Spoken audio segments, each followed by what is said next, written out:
Entre Coroas e Sombras, Doce Plebeia, Sombria Rainha, Volume 1. Em cada palavra, uma escolha. Em cada capítulo, um destino. Você entrou no universo de escritos de E.C., onde as histórias ganham voz. Capítulo 4. Aquilo que se espera de um rei. Começa agora. Narrado por Edric Ravendor. O salão de conselhos estava abafado, mesmo com as janelas abertas. Os tapetes pesados absorviam os sons, tornando cada palavra dita ali mais íntima e mais perigosa. Eu estava sentado à cabeceira da mesa, ao lado de meu pai. À frente de nós, os nobres e conselheiros discutiam provisões, fronteiras, impostos. O povo de Darelin ainda se recuperava do ataque. Eu havia estado lá. Eu havia sentido o medo nos olhos deles, a raiva muda, mas aqui tudo era convertido em números, e cada número era um rosto apagado, uma dor traduzida em custo. Eu ouvia cifras, mas via crianças tremendo, mães chorando, casas carbonizadas. Talvez fosse isso que me separava dos outros ali. Eu ainda via. A reconstrução da Muralha Sul custará mais do que prevíamos, informou o conselheiro de finanças. A mão de obra escasseia, e os povoados livres não respondem mais tão bem aos nossos emissários. Talvez seja hora de deixarmos de pedir e começarmos a tomar, disse Kyle, meu irmão, da outra ponta da mesa. Os olhos dele brilhavam com a excitação que sempre surgia quando falava de controle. Já temos o poder, só precisamos agir como reis. Meu pai não respondeu de imediato. Observava a nós dois como quem mede espadas invisíveis. E você, Edric? Ele perguntou. O que faria? Eu estive em Darelin, vi o medo nos olhos das crianças. Se tomarmos a força, criamos rebeldes. Se ouvirmos suas dores, criamos aliados. Eu prefiro um povo fiel por escolha, não por medo. Kael riu baixo. Sempre tão idealista, irmão. Deve ter conhecido alguma camponesa de olhos doces que o convenceu disso.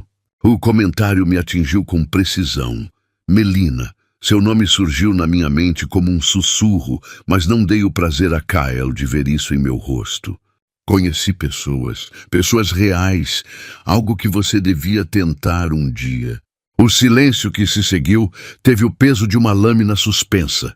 Meu pai ergueu a mão encerrando o assunto. Vocês são irmãos, mas não são iguais. Edric herdará este trono e Kael terá seu papel, desde que saiba qual é.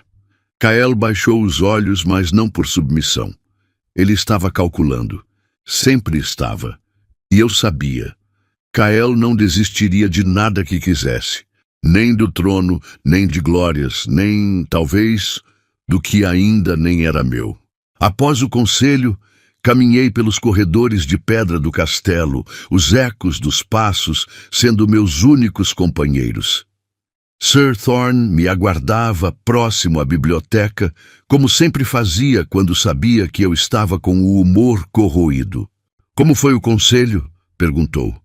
Como sempre, meu pai joga xadrez com o destino e Kael tenta virar o tabuleiro. Thorne sorriu, mas havia uma sombra em seu olhar.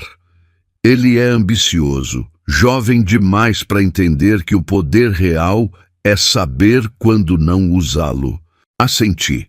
Meu coração ainda estava no vilarejo, na mulher de mãos firmes e olhos atentos.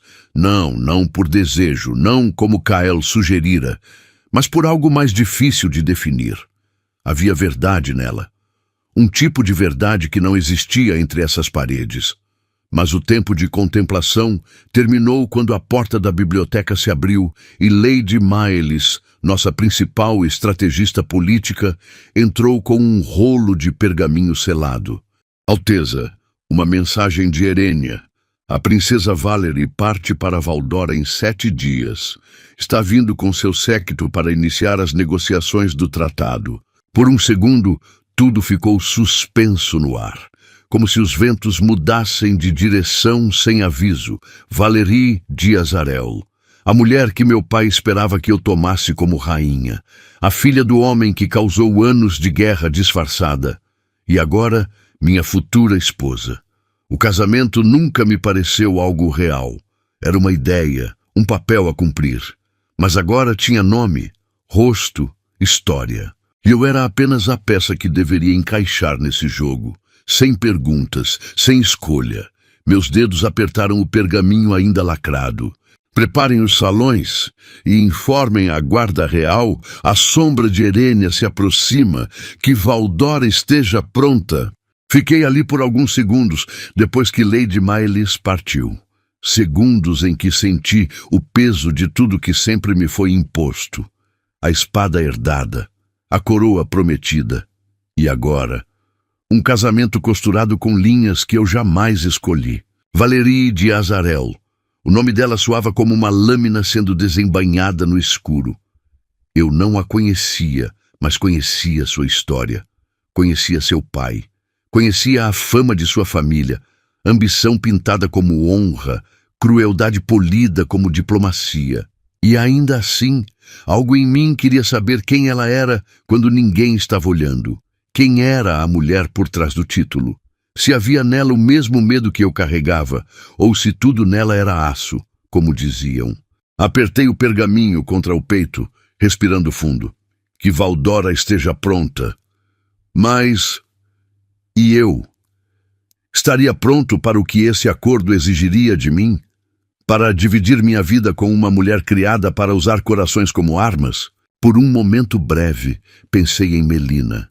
Em seu riso leve, em suas mãos cheias de vida, em seus olhos castanhos que me viram como homem antes de príncipe.